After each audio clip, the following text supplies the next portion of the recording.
সবাই হাওয়া করে কাঁদছিল যখন ছবিটার মানে শেষ হয়ে যাওয়ার পরেও মানুষজন সিট থেকে উঠতে অসুবিধা হচ্ছিল। সবাইকে রিকোয়েস্ট করে আমি বাইরে নিয়ে এসেছি, কেন পরের শো আরম্ভ হবে। এই ছবিটার গল্পটাই এরকম, আমাদের সবার কাছে যারা সামনে আমাকে শুনছে দেখছে, তোমরা যারা দাঁড়িয়ে আছো, আমি প্রত্যেকের কাছে সব থেকে মূল্যবান হচ্ছে তার বাবা মা যে জন্ম দিয়েছে। তাদের থেকে যখন আমরা অনেকটা দূরে চলে যাই বুঝতে পারি না, কাজের চাপে হোক, নানা রকম চাপে হোক, কিন্তু বাবা মা এই শব্দটা, এই এই এই বন্ডিংটা যে কতটা ইমোশনাল, যারা এই ছবিটা দেখবে তারা বুঝতে পারবে।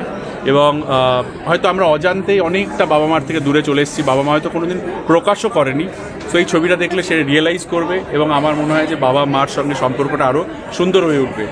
বড়দিনের 2024-এর বড়দিনের সপরিবারে সবাইকে নিয়ে হলে গিয়ে এই ছবিটা দেখা উচিত এবং সবার খুব ভালো লাগবে। সিনেমার নাম সন্তান হলেও এটা একটা পরিবারের গল্প, এটা ফ্যামিলি ড্রামা।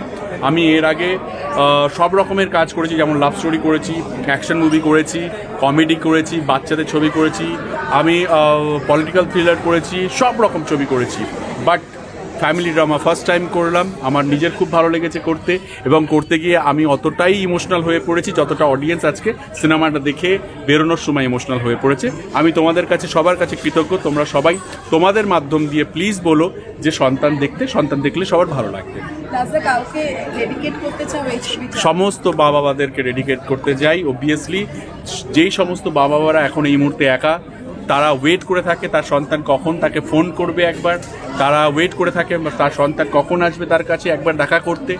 তারা সমস্ত এই 15 কোটি ভারতবর্ষের বৃদ্ধরা যারা এই মুহূর্তে বৃদ্ধাশ্রমে রয়েছে তাদেরকে ডেডিকেট করতে চাই অবভিয়াসলি সিনেমাটা।